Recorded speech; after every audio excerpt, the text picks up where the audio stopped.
Hey guys, welcome back to Fantasy Tipped. My name is Julian and this is the weekend ads episode for week 23 of the fantasy hockey season. Now this week is either the first or second week of the playoffs for you guys. So these ads that you're going to be making for the last couple days of the week could be absolutely huge to get you to the next round. So I'm going to do my absolute best to suggest the best possible players for you to add to make sure that you move on to the next round. Before we get started, guys, please leave a like and hit that subscribe button if you haven't already, and hit that notification bell if you want notifications every time I post a video. This time of year, guys, that's a helpful thing to have. Now, as usual, guys, this episode we're going to go through players that played both Friday and Saturday, Friday and Sunday, and then Saturday and Sunday for whatever combination you can fit in your lineup.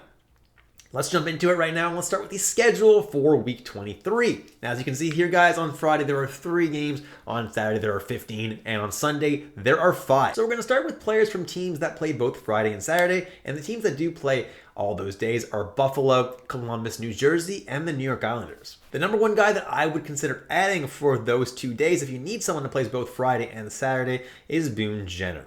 He's great for a floor, he hits, he shoots, and he's been scoring quite a bit of points. Only 40% rostered.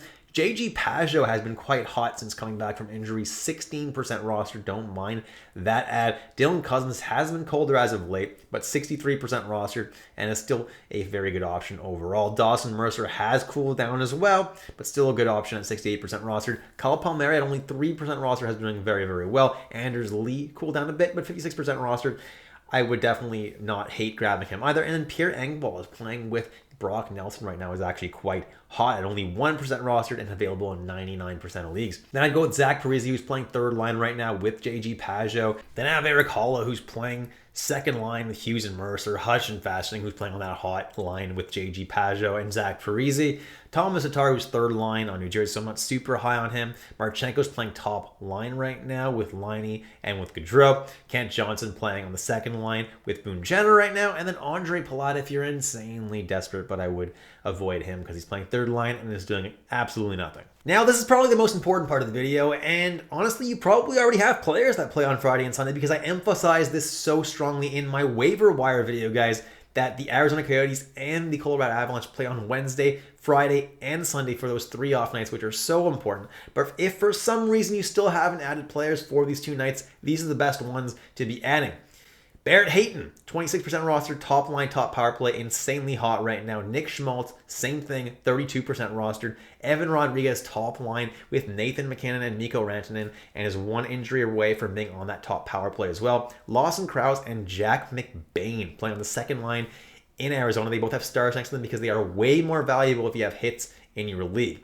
Still decently valuable if you don't, though. JT Compher, 35% rostered, top power play in second line Colorado. A little bit cold right now, but still a good option. And Matias Maccelli also on the second line with Krause and with McBain. He's equivalent value to those 2 guys if you don't have hits in your league. Now, if you want a player that plays both Saturday and Sunday, the teams that play those days are Boston, Carolina, Chicago, LA, Nashville, St. Louis, Toronto, and Vancouver. Now, the number one guy that I would grab is Jake DeBrusk, plays top line with Bergeron and with Marchand. Good deployment there, has been really solid all year. Kuzmenko is another good guy to be adding right now. Top line, top power play, looking good. Robert Thomas and Jacob Vrana playing top line in St. Louis, both very hot right now. Braden Shen also pretty hot right now on a line with Saad and Blais. David Krejci is pretty good all year, playing with Pasternak and with Pavel Zacha. Been pretty good all year, definitely don't mind that ad. Victor Arvidsson is playing second line with Moore and Dano right now, back to that OG line, and he's doing pretty decently. Thomas Novak, top line, top power play in Nashville right now with all the injuries that they're having, and he's not doing too bad. Calle Jarnkrok, someone that I really like right now,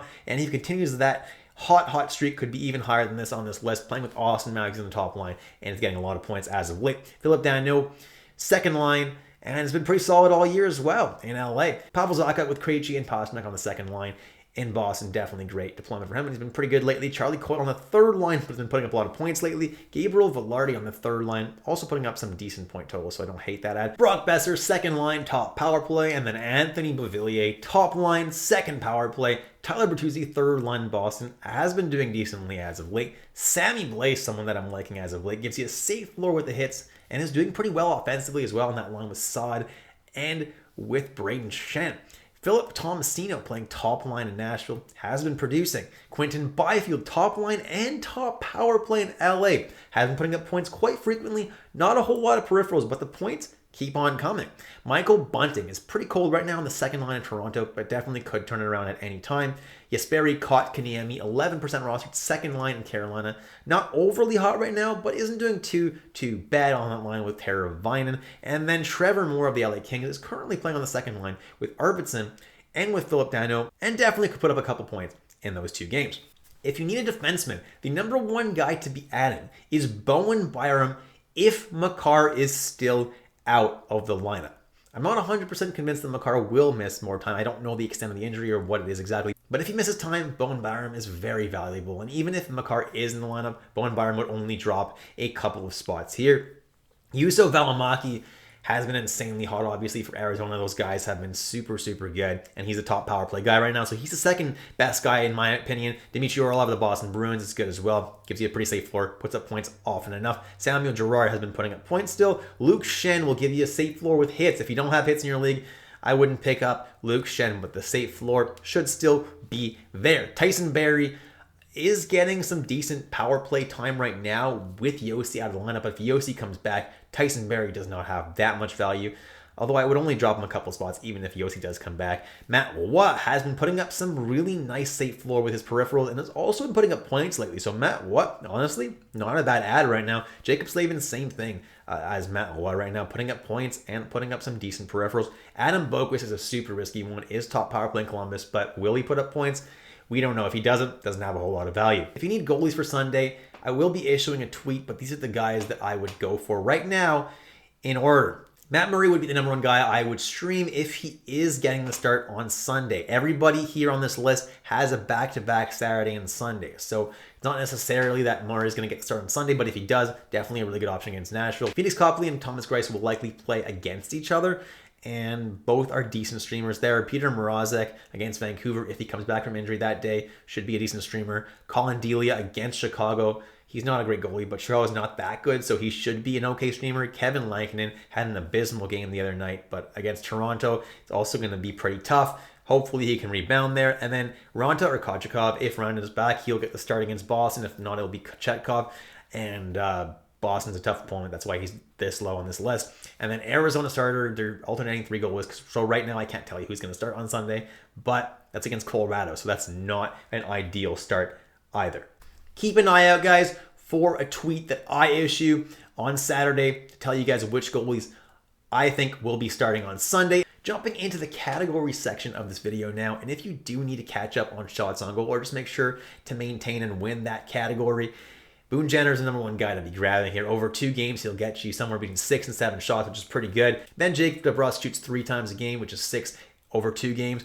Evan Rodriguez, 2.9. Arvidsson, 2.9. Trevor Moore, 2.8. Lee, 2.6. Cousins, 2.6. Jacob Vrana, 2.5. And Anthony Beauvillier, 2.3. If you need blocks, the number one guy to be grabbing is Andrew Peeke. Blocks 2.4 times per game. Been blocking a lot lately. McDonough, 2.2. Mayfield, Jake McCabe, Goodbranson, all 2.0. And then Ryan Graves and Jonas Siegenthaler, 1.9. If you need hits, the number one guy to be grabbing is Luke Schenn. Hits 4.6 times per game on average. Cal Clutterbuck, 3.9. O'Brien, 3.8. Jack McBain, 3.5, but has been hitting way more than that lately.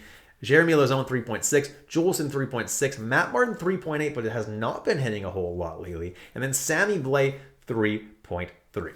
And finally, if you need face-off wins, the number one guy to be grabbing is Boone Jenner, who wins 11.4 face-offs per game. So over 2 games, he should win you about 23 face-offs, which is absolutely fantastic. J.G. Pajot, 10.4 per game. Jordan Stahl, 9.9. Hayden, 7.4 only, but has been winning a lot more as of late because he's got that really solid deployment, which is why I have him 4th. Robert Thomas, 8.7. Philip Dano, 8.5. McLeod, 7.4. David Camp, 7.3. Eric Howla, 7.3. And Dylan Cousins, 7.0. And that's it for this video, guys. Thank you so much for watching all the way through. If you guys enjoyed the content today, please leave a like and hit that subscribe button. And guys, good luck with your matchups this weekend, because I hope that you take home this victory and move on to the next round, guys. Best of luck, and I hope to see you in my waiver wire video in a couple days. Thanks so much, guys, and I'll catch you in the next episode of Fantasy Tipped.